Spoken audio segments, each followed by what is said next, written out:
What's up, y'all? How's it going? It's just Lone Beardo here, ready to do another stream up. Today we're going to be covering the equipment, equipping, and also we'll do a little animation as well.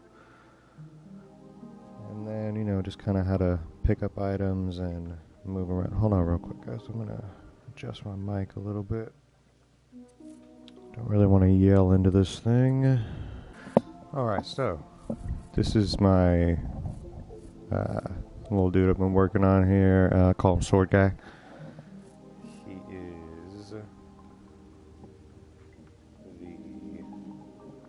kind of what I use just to make my base model of everything that I plan to do. This is kind of just proof of concept. I have the actual level being built somewhere else, and you know how we do.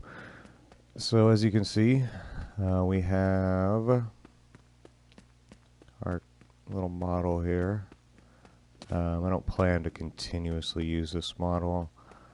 I've done a couple adjustments to him as it is, but it's just the base model. I have another guy that I'm working on. Animation is not...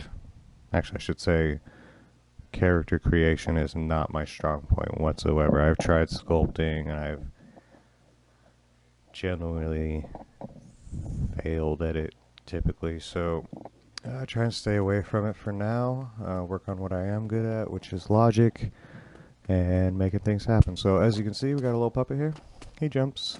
Nah, it's all the normal stuff. He also has a little punch animation, as you can see. No weapon in hand, so if you swing, you are going to punch. Looks a little weird when he runs, so I still want to work on that a little bit, but it's great for proof of concept here. And you'll also see a couple things on the field. We have our axe weapon here. We also have a sword over here. What do we have here? Just a little goblin guy walking slowly towards you. Will he actually do... Oh, Jesus, he is coming to hug us. No! Just playing.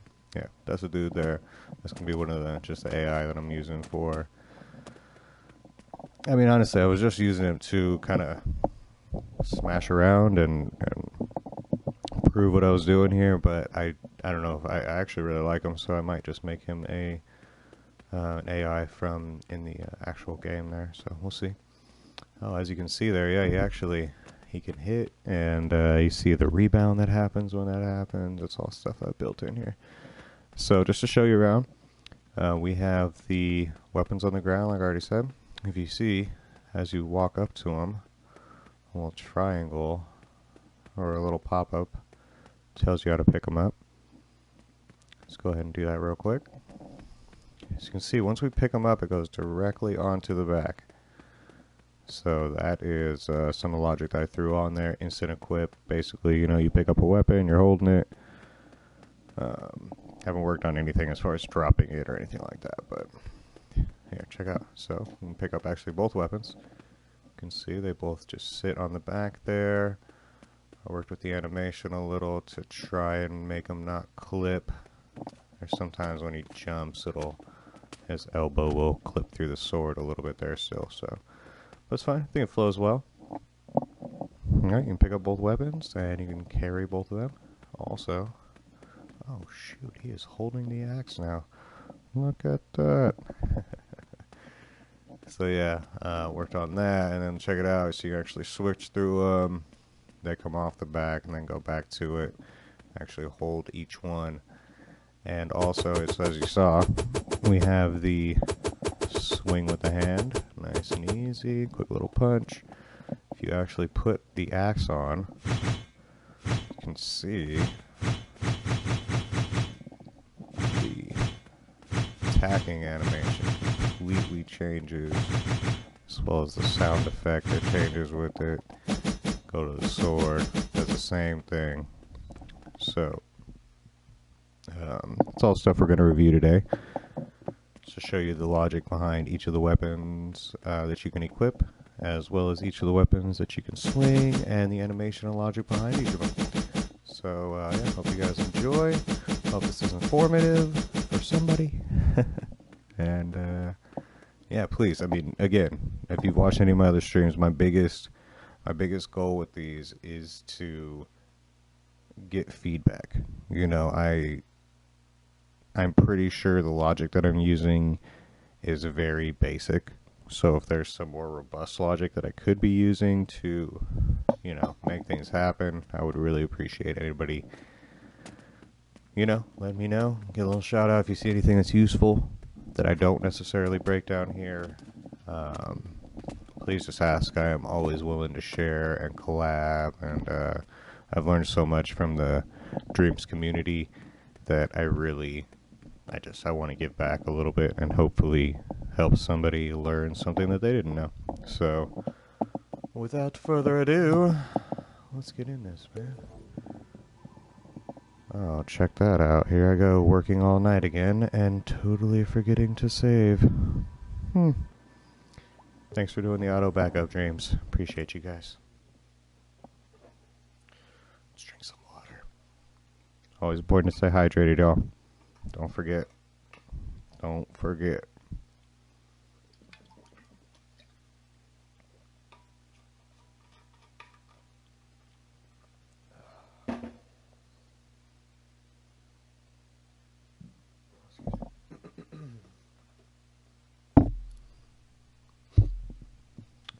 So, here we have our very basic, I don't know, we did not do any scenery, literally took the floor, blew it up, made it smaller so it wasn't taking up too much graphics or making anything run slow, and here we are. This is literally just what I'm using to prove exactly what I'm trying to do and build the logic behind it, and then I take all this over to the actual level that I'm working on. The goal is to have a very basic arena type of level, you know, to where you drop in, you can select your weapon, you can select your armor, you can go into battle, a bunch of mobs spawn in, and you kill them. Cake, you know, pretty cake. But surprisingly, the logic behind such a game, if you're building it completely from scratch, as with most things I have found, takes a little bit longer than anticipated, especially like myself coming from zero experience. I've done some CSS, some Java, but I've never been to school for any type of logic building or animation or anything like that. I saw this, I've been playing games since forever. Started with the original Super Mario Bros. Not to date myself, but yeah. I've been playing for a while, guys. Always wanted to design games, though. That was my goal, was design games. And I just kind of gave up on it because it seemed too much. I didn't have any money. You know, started to actually go into the work environment. Had a kid, you know, at a really young age. So a lot of factors holding me back from, well, that I perceived as holding me back. I guess I probably could have done better. But, you know, it is what it is, man. As life, you don't deal with regrets, man. You move on to the next thing. Build it better than it was before. So, we are going to not be worrying about our friend here. He does have a name. Check it out. This, my friends, is Mr. Gabo. But we're not worried about Gabo today. We are not worried. Yeah, don't even look. Do you see that? Gosh, you don't even, like, this is not presentable. This is how my logic looks before I clean it up. Okay, there's literally just, hey, when this happens, I want this to happen. Alright, and then we're going to do this, and then we're going to do this. When I dial it in, I take all of this ridiculous circuitry and tie it up very nicely into microchips. Put all of the craziness behind the microchips. So, this is what we're going to be going over today. This is all just puppet logic and some internal logic behind there. It really, personally, like when I look into this, this is like easy. It's just ones and zeros. We're using straight true false boolean, and then we're using AND gates to coagulate, whatever we want to have the logic spit out, right? So, two different chips here. Everything's connected to the controller. Obviously, the controller is the main interface for playing the game.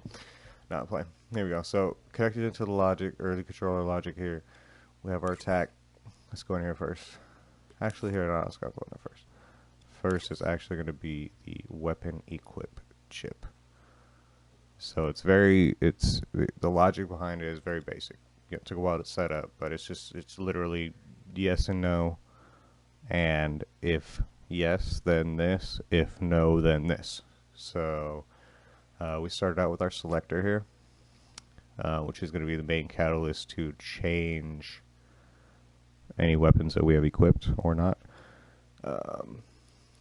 So as you can see, we have the selector connected here to change the... Oh, actually, I don't even need this knock it anymore, because so I used to have two different buttons to change the weapons. It used to be L1 and R1, so basically you can go back and forth. It was not allowing me to go A, B, C, and then back to A for some reason. It was really weird. I was trying to work with a lot of stuff to try and make it, if you're on C and it is not equipped, then it jumps back to A. I don't know, man. It was just really weird. We can go ahead and get rid of all that. We don't need that knock gate whatsoever. We'll jump back in here just so you can see that that was not part of anything. Everything works 100% still. So it's just a little left over. That's how it is, guys. You think of something, try it out. If it works, it's fantastic. If not, you got to look at it again. Try it a different way. Being that Dreams, even though the beta's been out for a while, there are a lot of tutorials. There's no instruction booklet. There's no like, hey, if you want this to happen, this is what you need to do, because you can do it a multitude of ways. There's so many things, so many tools down here in this little tool belt. You go into your gadgets and stuff, like this stuff right here, dude, is insane, man. There are so many little tiny little microchips or different sensors and stuff, like just buttons and sliders, man. I haven't even explored that stuff. I bet you there's a lot of that that'll help me out with my logic. But it is what it is. You work with the tools that you know, and then you increase the tool belt, and try the next. So, oh, sorry, hold on, the dashboard's acting out there.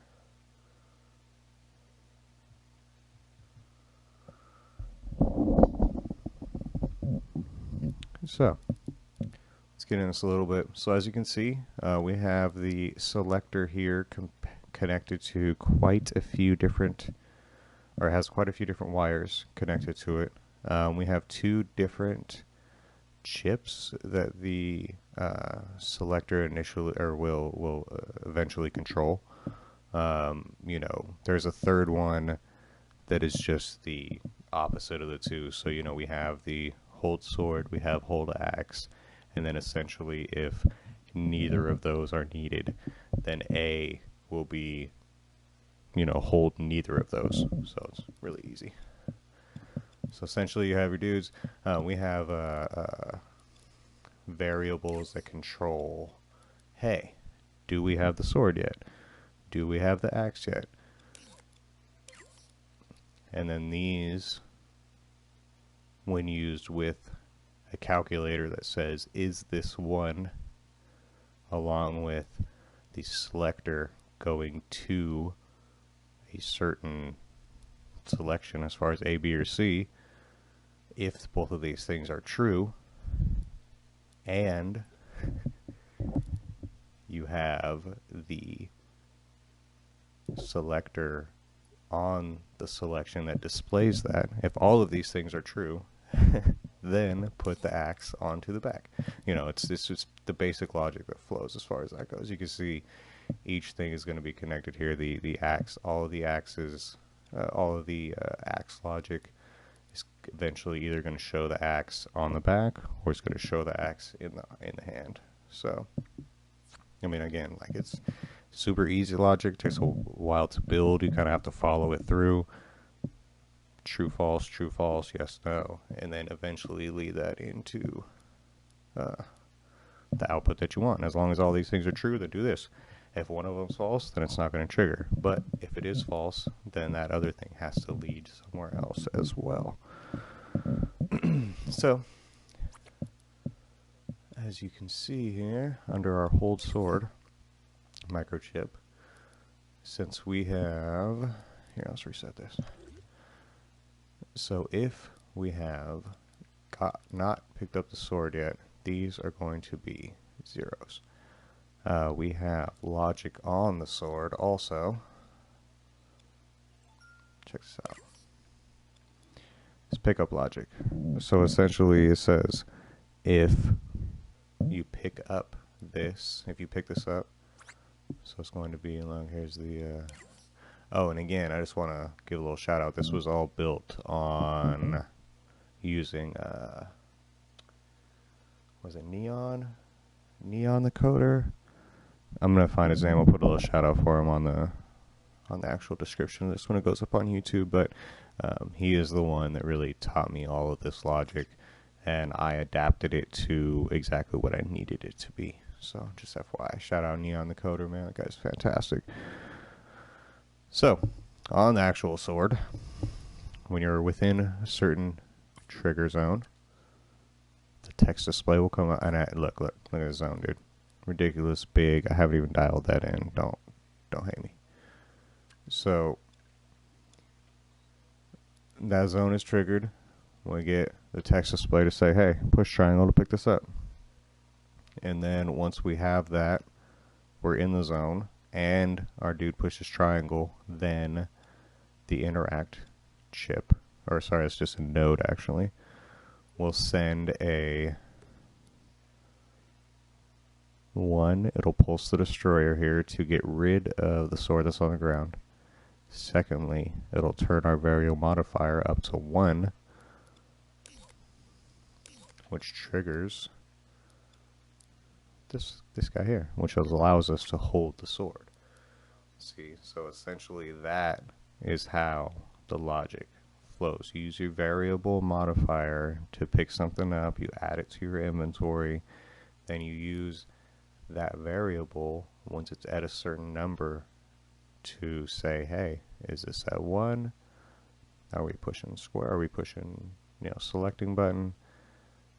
That's going to put the sword on the back.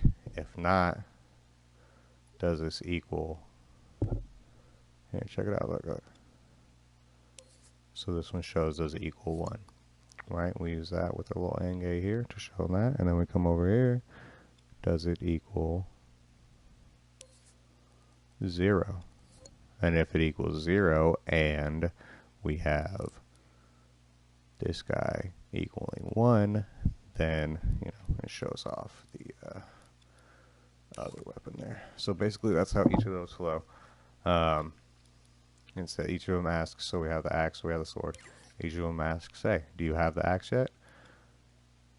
Or do you have the selector on displaying the axe? Does that make sense? You good? Alright, you got all those flowing. And then the third check is going to be, so that one we just went over, that shows us if we have picked them up. So each one of these are going to be 0 right now.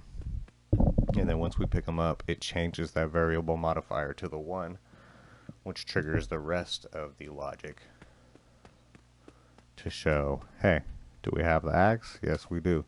Look, you can already see I have to work on something with the selector, because look, when you push L1,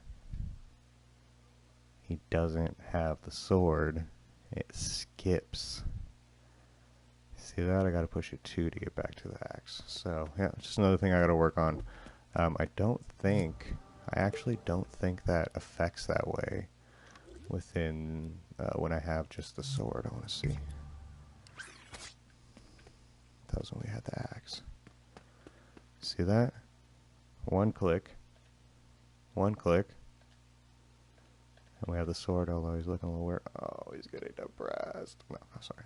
So sword equipped, sword back, goes right back and forth. It's really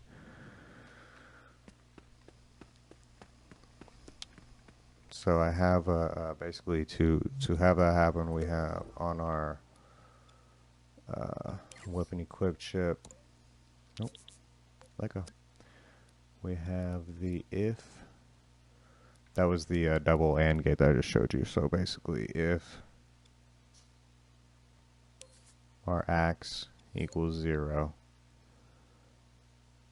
and sword equals, or sorry, and we have, let me see. Fuck, so sword equals 0 and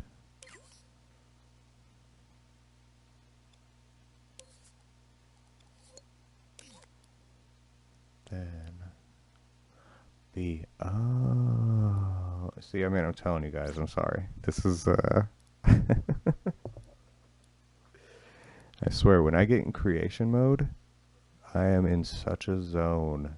I do not even, like, I'm following the logic. I'm doing exactly what it is. When I go back in to review this stuff, I'm like, wait, what? How did I do that? Apologies on my end, y'all.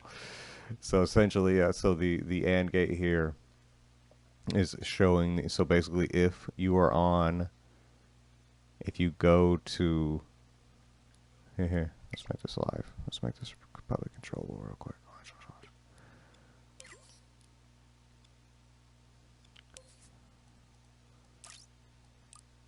Let's make a remote control. Alright, now watch this. So if you have the sword, right, it's on the back right now. Here, let's get in here. Weapon, whole sword. Ready? So look at that. So we have the ones, right? We have the ones because we already equipped the sword. We've already picked it up, so that it activates this. We have this sword on the back because we are on selection A. So we have the sword, but we do not have the selection on B to show the sword on our back. So this is not activated. But we have no sword.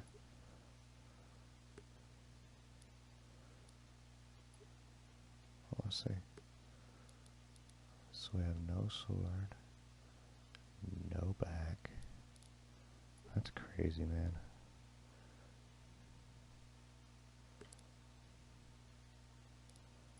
Somebody's connect to the other power, like our variable modifiers. Look, that's another one I didn't even go over right here. Look.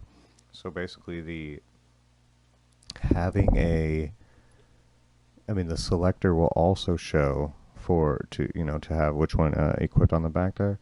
So you take, if you're on A, sword equipped will be 1, right? If you're on, oh, I don't even have here. Wait a minute. Oh, yeah, so if you equip them, oh, come back. So if you, hey. So if you have the sword equipped, watch. See that? So basically, if you have it on A, it has the sword, but we do not have it on B to have it equipped, then this will show on the back. But if we have the sword and we're on B, oh, sorry, check. So we have the sword and we're on B, and this shows sword in hand, right? So that's essentially how it is. That's a it's a Boolean, true false 1 0 if you have the sword and you're on selection A it will show the sword in your hand. If you're on selection, if you're on selection B, it'll show the sword in hand. If you're on selection A and you have the sword, it's going to show sword on your back. So it flows down. So if you're on B, you have the sword, and you're on B, then it will show the sword in your hand. It'll show that if you have the axe, it'll show the axe on your back. Whereas if you have it on C, you have the axe and you have the sword. It's going to show the axe because you're on selection C. Hope that makes sense to you guys, man. I am not the best explainer. I am seeing as I'm going through and trying to explain these things. But yeah, so you can imagine here, check all these out. I had all of these just on the Puppet Logic before I even cleaned any of this up. So that's why you can see how when we go over to our Gobbo friend over here, and he has everything just on the regular Puppet Logic. That is just how I have to do it at the beginning to get it out of my head, and then we go back and organize. So that is the first part of the attack sequence. Second part is the actual animation. So it's really nice to be able to equip your sword, but if you can't swing it, then what is the point, right? So you come over here and you can see our attack logic. So basically it's the same. The logic that I know really well is going to be a true-false logic. So it is yes, no, is this true, then this, if this is true, then this. I know it's very basic logic, but again, I'm a very basic logic user. So essentially what these are going to show, so here, let's get in there. This is the swing sword logic. So basically this microchip takes into account, do we have the sword equipped? So with that other variable that we just showed on our weapon equip chip, when we get these in, do we have the sword? And then, is the sword equipped? One of these is going to make the sword equip go to 1. One of these makes the sword equip go to 0. So basically, is the sword equipped? And so is the yes, is the no? Is the sword equipped? Yes. And did we push square? Is the other part of our and chip here. So is the sword equipped? Yes. Did we push square? Yes or no? Basic breakdowns of how this is going to work. So let me just show you real quick. Let's get in. Oh, saw this dude remote controllable, and that is not going to help us here. Excuse me, sir. Pull this up. Hey, come here. So bring this forward here. What do we got going? Control sensor is possessable.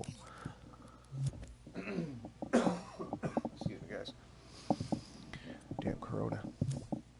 I was playing. I got Corona. I'm playing. Okay, so let's go back in. Now that we have him possessable, we have our sword. Let's go grab our axe. Again, let's show you here. So, punch attack, axe swing. I feel like I want to make that extend a little more. Anyways, and a sword poke. So, let's look at some logic. So, behind each attack here, we have a chip that shows what we have equipped, and using the variables what we have collected throughout the map. So once we have each one collected, you've seen how the variables go in and out. When you collect 1, it gives you the 1. When you collect 2, it gives you the 2.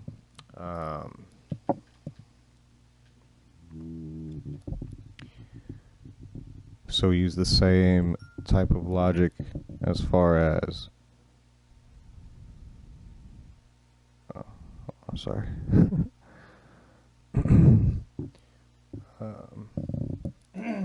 Excuse me. So same type of logic, plus and minus. Alright, so one is a plus yes, or sorry, one is a yes, one is a no, and it flows through. So let's see it in action here. Actually, here, let's turn this guy back on remote here. Boom. Boom. Pow, pow, pow. Alright, so check it out. So when he swings, you can see it's sending a signal to each microchip because its attack is a square. So that flows through nice and easy. If you push square, you're going to attack. The other Boolean logic that's in each microchip here says, you know, which one we have equipped. So we have this one with 0 things equipped. You're just going to punch. Boom. Now we throw on the axe. So let's switch this over on our selector. And you can see when you push square and you have the axe equipped, the axe will attack. And then, thirdly, we have the sword, which is going to be the poke. So again, it's really simple logic. Flow through from beginning to end for each attack. And then you just have it if and statements to, you know, let whichever one you want to control, whichever one. So here, let's go back in. And again, goddamn fucking remote mode. Come here, fool. Actually, come here. So we'll pull this up. Let's get back in here. Make this dude a not controllable here. Or not remote controllable, that is. Let's make him possessable. Okay. Show you in the end. So essentially, you know, we have each one equipable. The variable will tell our level if we have them equipped. The selector will let you, as the player, select which weapon you want equipped, and the logic will follow behind.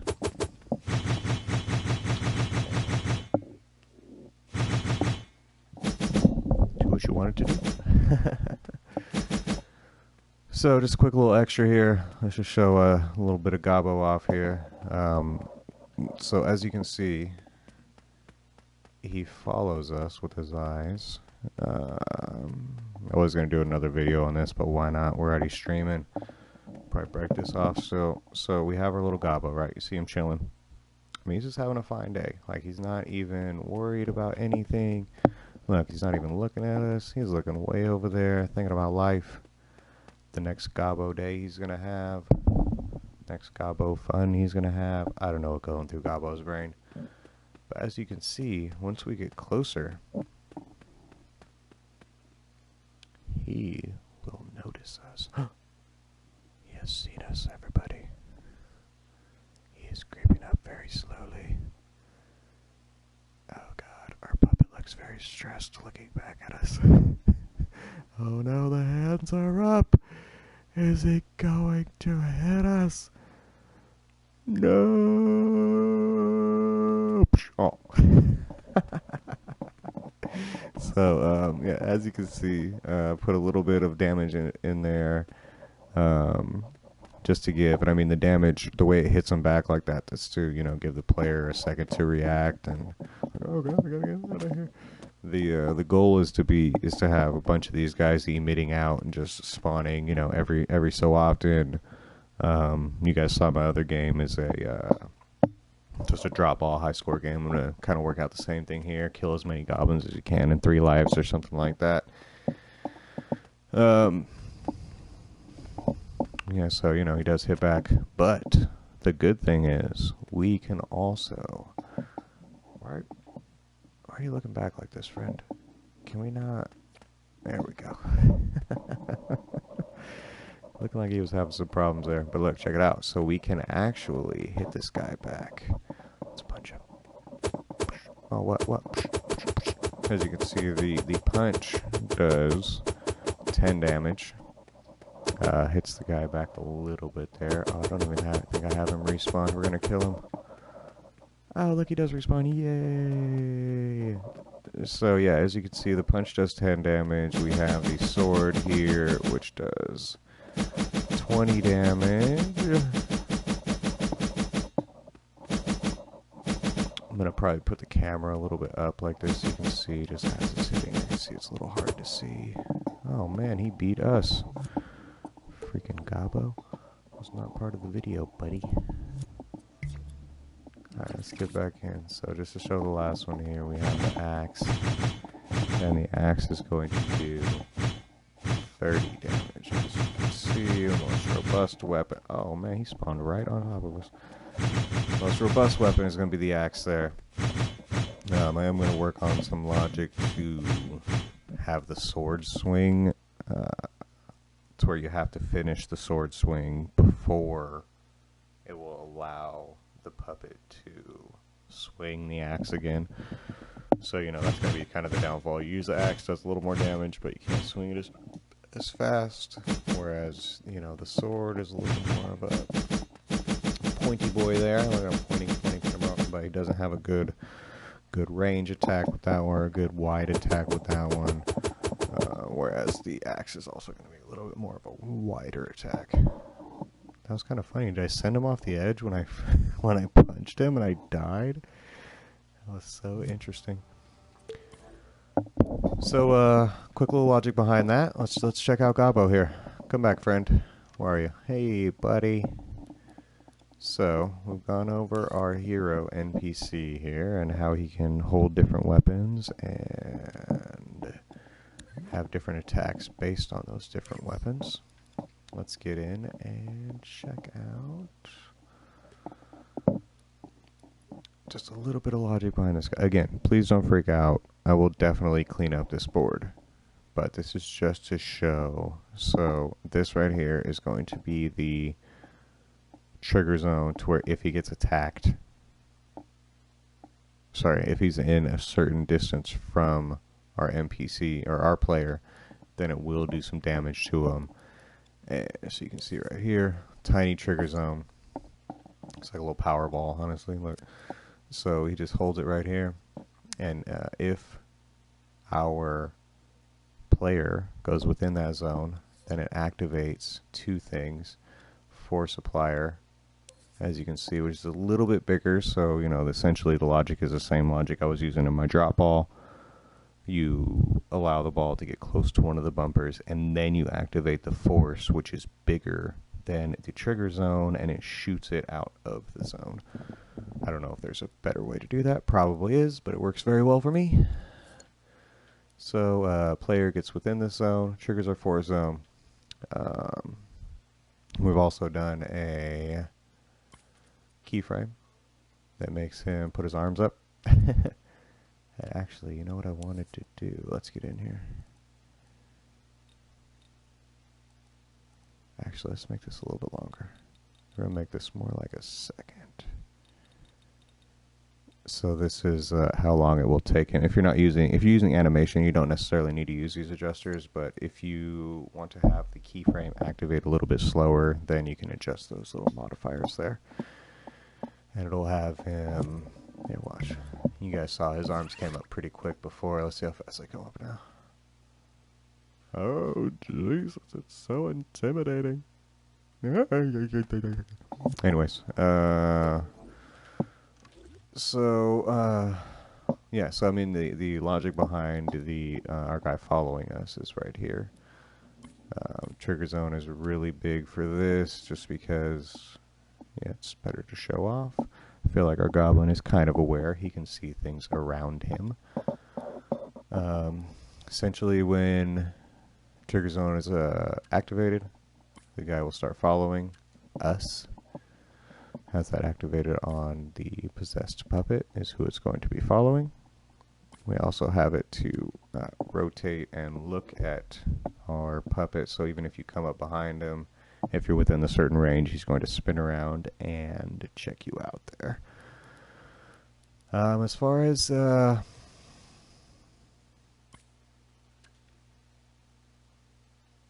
is this? Oh, so if he loses life, so when our guy, you obviously don't want your players to be completely overwhelmed with dudes around him. So as he hits, you see he jumps back a little bit there, just to give him a little bit of a reset. Again, there's going to be NPCs all around and mobs all around, so you have to give the player a way to not be overwhelmed. So we give a little bit of a get back. So this is just a tiny, hey, is he currently losing health? We modified that into a full-on pulse. So instead, it was just doing a quick little, like as he was losing health. So the very second in the animation that does damage, it was just that tiny second to where he was just bouncing back the tiniest little bit, like doop.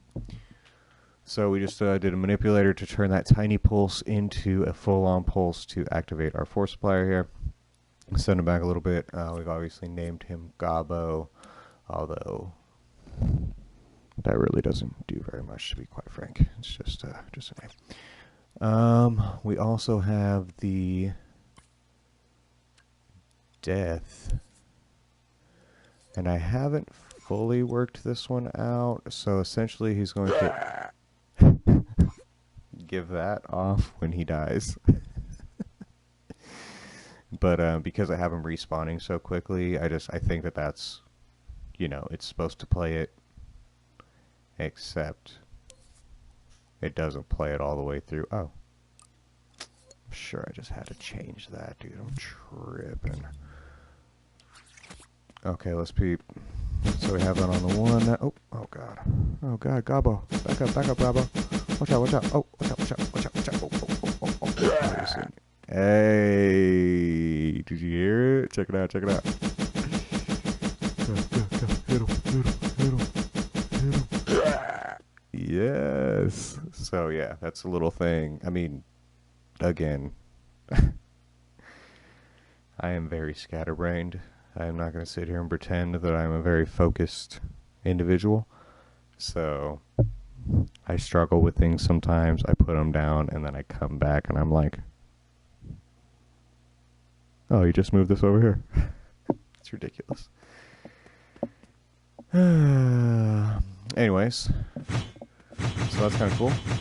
So you can hit, yeah, and again, I'm going to have a little more knockback with the axe just to give a little bit more of a, like, hey, this is what's happening when this is happening.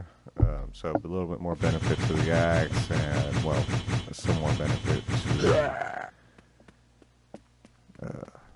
to using the axe, but then we're also going to take away some of the benefits as far as swing like this. So, alright, so that's basically that. Oh, here, let's just check out, how did we make it to where we can hit the goblin within a certain range? Pretty easy, if you think about it. It's going to be our, that is in the animation or attack chip. It's within our attack animations here. So, within a timeline, you can have certain, I was getting a little shit about these. This is a completely zoomed in timeline, so we're talking about less than 1 second here. Look at this. Look at this, how long it takes. 24 milliseconds? 24 milliseconds to get through this. So I use very, very piece of a keyframe to show each of the positions that I want my dude in. I just feel like it contributes to a very smooth attack and a very smooth animation. So even if it is less than a frame, and maybe if I extended this out to where it would be one whole frame, I don't see how it would work because I would lose my transitions and everything else. So I'm gonna leave it how it is. But um, yeah. So essentially, it's just like this. So you just how do you activate a timeline? You connect the logic and activate it by a button attack, and you say yes or no to where you're equipping the thing, and then it activates the timeline. Timeline goes through, things happen as far as sounds. Also happens is going to be this health modifier right here. Let's bring this bad boy up.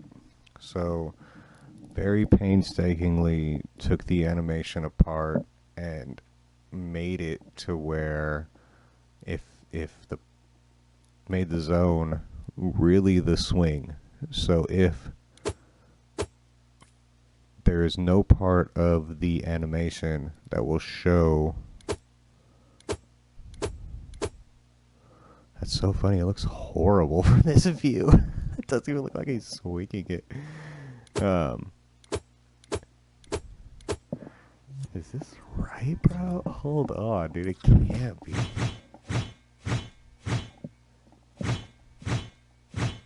I mean, obviously, right? He's picking it up and it's swinging, right? That looks so ridiculous within the animation. It does not look like he's swinging it.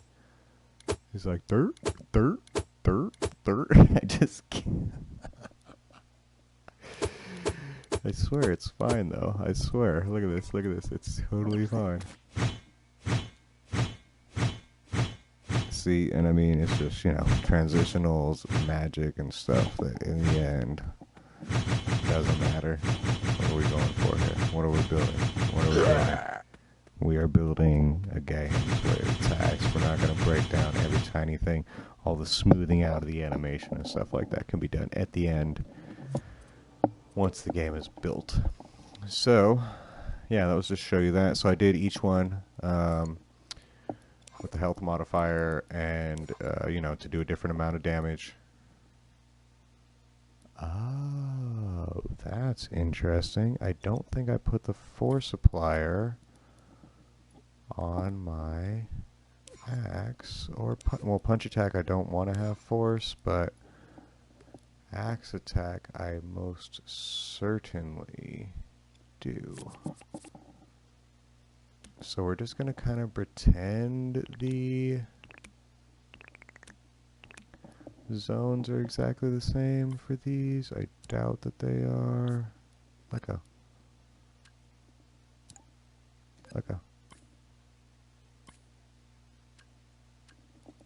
Let's get in here. So yeah, so they're not. So the sword does attack a little bit farther forward, but we're just gonna let that go. That's great, dude. So my axe swing did not even have any force on it. Let's take a look now. Yeah, see it busting back a little bit.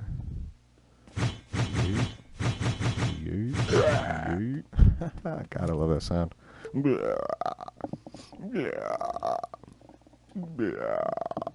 Okay, so if we take off that axe force, let's see how it changes.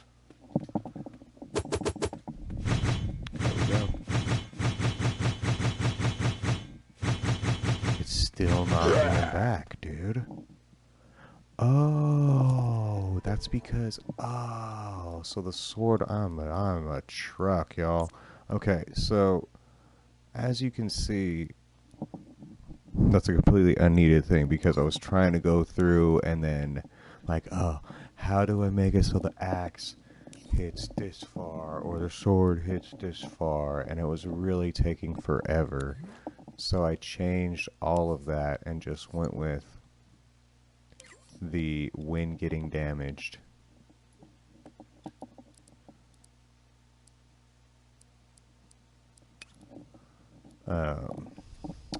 So we had a when getting damaged. That was one that shows how, changes the tiny pulse into a steady pulse and brings it back. So, and that accounts for all of them. So there is essentially some knockback even on the punch, because, you know, in the end, if you're just going to sit there and try and punch and it doesn't knock the dude back, it's not going to help you out very much. So that is pretty much the video that I wanted to go over today, just to show some of the logic that I've been working on. I'm going to break this up into a few YouTube videos like I did on the drop ball logic. And yeah, so hopefully, you know, put them up, and hopefully there's some people that are interested in some, and I can help out some people with the logic that I'm working on there. That is my ultimate goal behind, obviously, just making dope things and, you know, coming out with those. I see all the animations that are going on and stuff, and I'm just like, wow, my logic is not very exciting compared to, oh, Jesus. No, don't touch the booty. No. Yeah, my logic is not very exciting compared to some of the animations, the 30-second animations, or like I'm watching, you know, I follow like Saku and the amazing worlds that he's building. It looks just like that journey game. Oh my gosh, dude, that guy's doing such amazing things over there. And I mean, we have Neon. He's literally building an RPG. Oh, sorry, big stretch. Yeah, let it out. Yeah, so I mean, he's literally making a full-on RPG system with XP, weapons, everything. I mean, I'm trying to do a pinch of that. I'm just trying to do a pinch of that to where we can have a little arena game. So, you know, shout out to all the devs that I follow and how much you guys have taught me. I really appreciate you guys. And I mean, that says nothing about Jules, Jules153, or Lady Lex of the UK, that I also have followed and learned many amazing things from. So yeah, that's going to be the devlog for today. I hope you guys enjoyed some of what's going on here, at least, if not all of it, in my meanderings. I hope you guys found it useful. And I will definitely be back, possibly with maybe some Destiny. We'll do some Guardian games later or something like that. We'll see. I should probably save this. We did do some updates, didn't we? But yeah, thanks for watching, and be sure to tune in next time. Alright. See you guys on the flip. That's so funny, dude. Why? Peace out.